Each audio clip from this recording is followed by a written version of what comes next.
বেতার রাজশাহী স্থানীয় সংবাদ পড়ছি জান্নাতুল রাব্বি বিনতে হান্নান।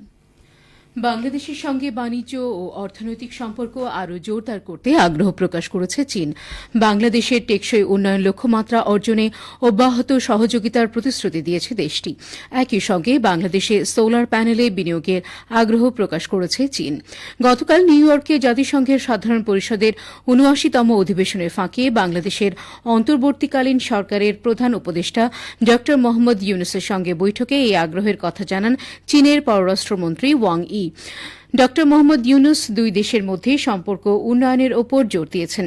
তিনিও চীনের সঙ্গে বাংলাদেশের সম্পর্কের নতুন একটি অধ্যায় তৈরির কথা জানান।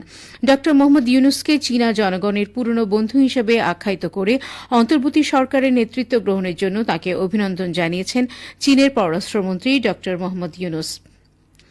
ড মোহাম্মদ ইউনুস বাংলাদেশের জনগণের প্রত্যাশা পূরণ করবেন বলেও আশা প্রকাশ করেন তিনি।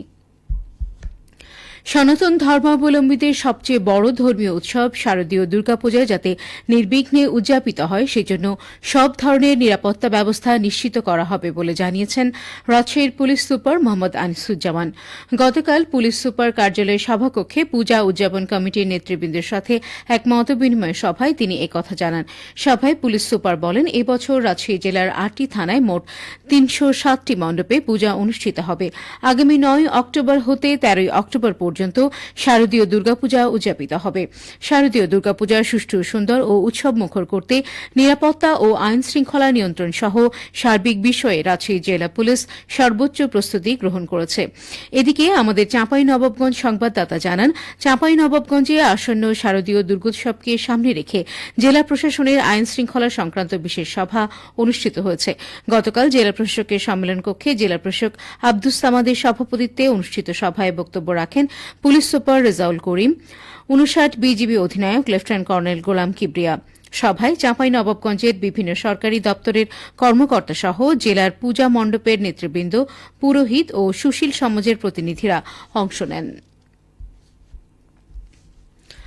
রাজশাহী বিশ্ববিদ্যালয় চিকিৎসা কেন্দ্রের অতিরিক্ত প্রধান চিকিৎসক ডাক্তার মাফরুহা সিদ্দিকা লিপিকে ভারপ্রাপ্ত প্রধান চিকিৎসক নিয়োগ করা হয়েছে।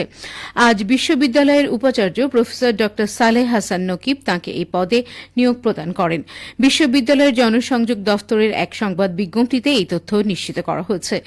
বিজ্ঞপ্তিতে বলা হয়, আজ নবনিযুক্ত ভারপ্রাপ্ত প্রধান চিকিৎসক নিজ দায়িত্বে যোগদান করেছেন। সুষ্ঠু ও সুন্দরভাবে দায়িত্ব পালনে তিনি সংশ্লিষ্ট সকলের সহযোগিতা প্রত্যাশা করেছেন। বৈষম্য বিরোধী আন্দোলনে অংশগ্রহণ করে নাটোর সহ রাজধানীর বিভিন্ন স্থানে আহত হন নাটোরের অসংখ্য ছাত্র জনতা। আহতদের প্রয়োজনে সরকার চিকিৎসা সেবা দিয়ে যাচ্ছে। আহতদের চিকিৎসা সেবা নিয়ে এখন শুনুন আমাদের নাটোর জেলা সংবাদদাতার একটি প্রতিবেদন। বৈষম্য বিরোধী আন্দোলনে অংশগ্রহণ করে নাটোর সহ রাজধানীর বিভিন্ন স্থানে আহত হন অসংখ্য। জাহাঙ্গীরনগর বিশ্ববিদ্যালয় ক্যাম্পাসের আন্দোলনে বিশ্ববিদ্যালয়ের শিক্ষার্থী নাটোরের ছাতনির বাসিন্দা শাকিল মাথা, হাত আর পায়ে ৯৫টি স্প্লিন্টার বিদ্ধ হয়ে অচেতন হয়ে পড়েন। এনাম মেডিকেল কলেজ হাসপাতালের আইসিইউ থেকে বেড থেকে পুলিশের হয়রানি থেকে পালিয়ে বাঁচেন। শাকিল বলেন, আমার তো মিডিয়ান নার্ভটা যেটা বলা হয়, ডান হাতের মিডিয়ান নার্ভ যেটা, এটা হচ্ছে ইনজুর হয়ে গেছে। এখনো আমি আমার হাতটা হাতে কোনো শক্তি পাই না, ডান হাতে কোনো শক্তি পাচ্ছি না, লেখালেখিও করতে পারি না, হাত দিয়ে খেতেও পারতেছি না। ট্রিটমেন্ট চলতেছে, ডাক্তার বলছে শাকিল যেটা হচ্ছে দীর্ঘমেয়াদী একটা ট্রিটমেন্ট, আপনার প্রায় ১ বছর চিকিৎসা নিতে হবে আর কি। উত্তাল দিনগুলোতে নাটোর শহরের আন্দোলনে সম্মুখ সারির যোদ্ধা ছিলেন ড্যাফোডিল বিশ্ববিদ্যালয়ের শিক্ষার্থী রাহি। শরীরে ৪০০ স্প্লিন্টার নিয়ে ব্যথায় কাতর রাহি বলেন, ৪০০ থাকার কারণে এটা অপারেশন করে বের করা সম্ভব হচ্ছে না। একরকমের চিকিৎসা প্রয়োজন আমার, কিন্তু সরকারের পক্ষ থেকে এখনো তো সেরকম ভাবে কোনো করেনি। সবকিছু প্রসেসিং চলতেছে শুনলাম। তো এই ব্যাপারে আমার দাবি এতটুকুই, বা সরকারের কাছ থেকে আমার চাওয়া এতটুকুই যে আমার যত তাড়াতাড়ি সম্ভব যেন চিকিৎসার ব্যবস্থাটা সরকারের পক্ষ থেকে গ্রহণ করে বা করার ব্যবস্থা করে দেয়।